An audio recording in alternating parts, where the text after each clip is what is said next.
Have you ever wanted to explore the far reaches of the world, maybe to the peak of the Himalayas or to the bottom of the ocean? Maybe you've wanted to dive into the tombs of Egypt. Well, I can't really help you go on those actual expeditions, but maybe I can give you a little bit of a taste through a game that we're going to be reviewing today.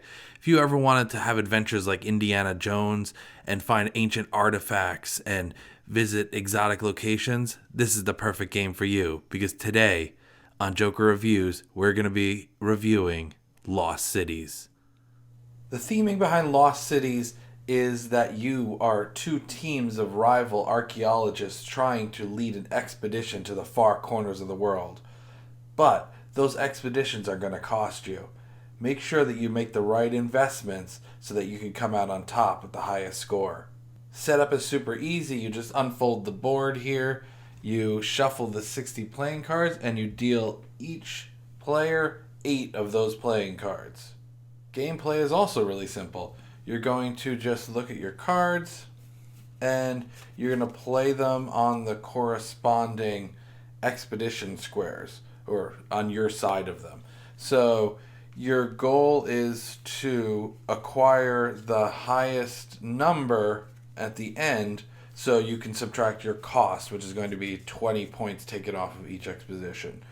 The trick is you have to play a card that is higher than the previous card stated, laid in the track here. So this one, we're going to lay a 2. Then after that, you draw a card. So we're going to draw from the regular draw deck right now because there's nothing on the discards. Let's go to the next person's turn. On the next person's turn, we're going to look at the cards here. Ooh, we've got 2 blues there. 2 blue wager cards. So, in the case of here, we're going to look at one of these. So, this is a wager card. This will multiply the result at the end of an expedition. So, say at the end you finish with 23 points in the white category. So, you subtract the 20 for the cost from it, and that leaves you with 3 left over. That 3 would then be multiplied by 2, 3, 4, based on how many of these it has. But the trick with these, they have to be placed first on the expedition. So you have to place it there. As soon as you place any number cards, you are not able to place any more wager cards. So in this case, he's going to place that wager card right there. He's really confident in white for some reason, even though he only has 1 white card in his hand. But that's okay. So he's going to draw a card. Hey, another white card. Oh, maybe it worked out for him. So now this person's going to take their turn. For whatever reason, this person doesn't want to play a card on any of the expeditions. So he has the option to discard a card onto one of these tracks. So he can discard here. It has to go into the corresponding color, and then he has to draw a card. So he would normally, if there was other cards here, would be able to draw one of these discard piles that are face up, but he can't draw his own card that he just played. So he's going to draw here. It's another white card. So that's going to go into his hand. He's going to place. Now it's going to be this person's turn. Now this person's like, hey, there's a white card out there, and I was going to be going for white cards. And look at that. I'm all set up and everything here. So what he's going to do is he's going to play his white card. And then instead of drawing from the pile, he knows this is a white card. So he's just going to draw it right off of the stack there.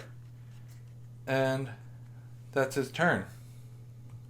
So the game kind of goes back and forth. These piles will start to accumulate cards.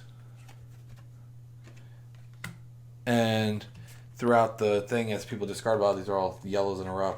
But so people would have these in their hand. They could play them down, or they can start drawing from there. Once you reach the end, you go into the scoring phase, and that's denoted by when you run out of these cards. So say all these cards are discarded. They have been discarded onto the thing or laid out. Once you get to that scoring phase, you then look at each expedition and you subtract 20 from it if there are any numbered cards in there.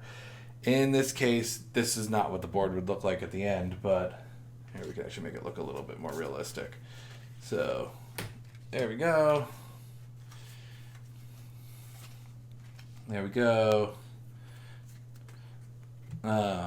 And say this side, he does his 8 and 10.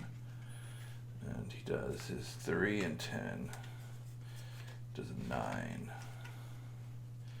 And here. Okay, so they've all been laid out. So now we go through. We look at this one. This has a wager on it. So that means any result here will be doubled. So he has 7. Subtract 20. It's negative 13. And now that negative 13 gets doubled to negative 26. In this game, you might want to have a pen and paper handy because it's normally set up to be played in groups of 3 games. You can play standalone games, though, if you want. So he's now negative 23. That's not good. That's bad. So he's on this side. We see that this green one is going to be negative 11. So not great, but still not as bad as that one. This one's going to end up with a negative 11 also. This one, he ends up doubling his failure. So this would be negative 16, and it's going to be doubled. So this one, does anybody actually hit 20? In my scenario here, nobody actually hits 20. But, so say we have this scenario where somebody actually does hit 20. Let's say this person actually completed their little thing. Oh, that's not it. Doesn't even get them there.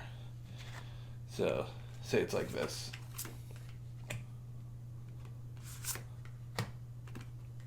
There. So, say it looks like this. So that's 19, that's 27 right there. So you subtract this 20 off of it, you're left with 7 points, and it gets doubled. So then it's got 14 points off of it. Now, what other scenarios can we come across? When you're scoring, you can come across a scenario where an expedition has 8 cards in it. This could be, say in this scenario, there was an extra card here, number card, and then 2 extra wager cards. That would end up being 8 cards. In that expedition, you are automatically granted 20 points, addition to whatever you would normally earn from it.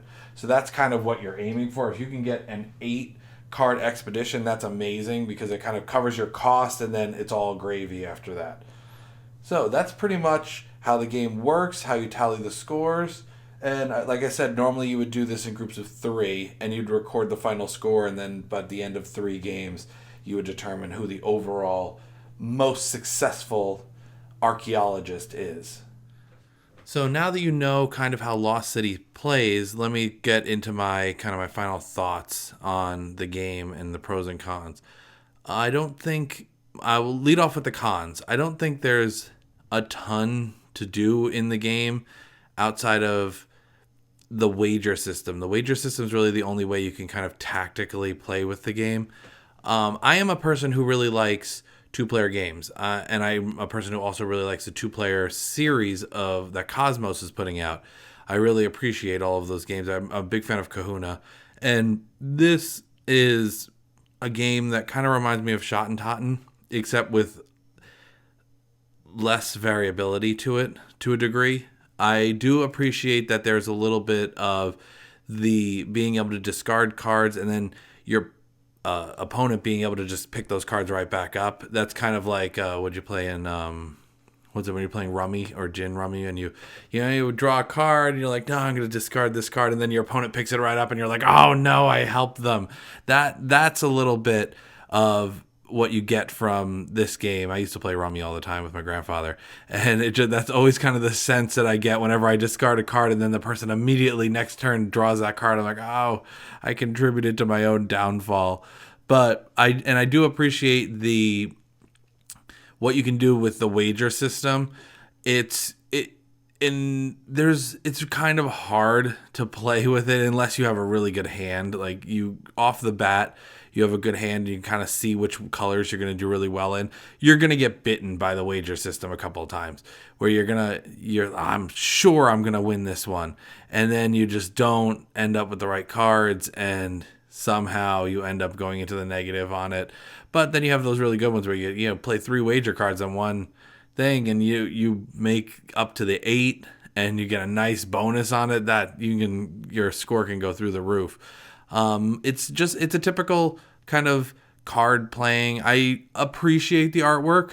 I appreciate what they were doing with the artwork. I like that it's varied based on the places that you're visiting.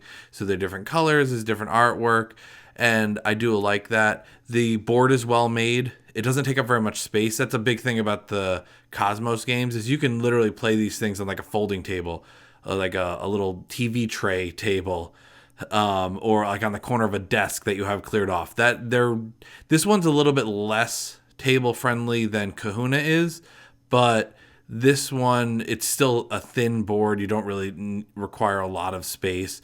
The cards are well made, and it does what it promises to do.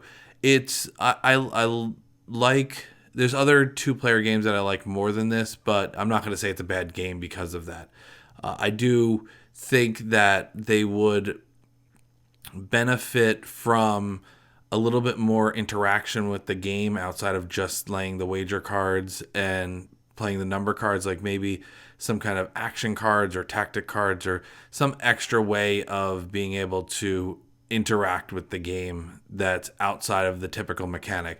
I feel like I say that a lot, but I definitely like the option of being able to expand on the game, and it doesn't really require a lot. Just being able to throw a few extra cards in there, like 5 cards would be great, to where you could draw these cards and it would allow you to move an opponent's card or switch or do something, switch a wager card or do something like that. And that would make it like the variability of being able to play this multiple times would be significantly better. In terms of final score, I'd probably give this about a 7.5. Give it a 7. Let's stick at 7. I tend to grade pretty high. I'm going to give it a 7. But it's definitely a fun game. If you're looking for a 2-player experience, it would definitely be up there in terms of the games that I've played that are specifically designed for 2 people. It's balanced. There's not a lot to it. It's very easy to explain, which I always appreciate, because with a 2-player game, you're always kind of looking for something that you could just have with you. And if you are waiting for something, or you're at like a friend's house or something and you have downtime, you could just explain how to play this game in under 5 minutes and be playing immediately. So that's always something I look for in games, and this definitely lives up to that. If you would like a copy of this game, check out the link down below. It's no extra cost to you, and it really helps out the channel. Hit that thumbs up button. Give us those likes. I really like those likes. Leave a comment down below. You can leave it about anything. Where's a place that you'd like to take an exposition to? I'd love to hear that. That's interesting. Let me know why you want to go to that specific place. And subscribe to the channel. Hit that notification bell so you know what's up. And I'll catch you in the next game review, guys.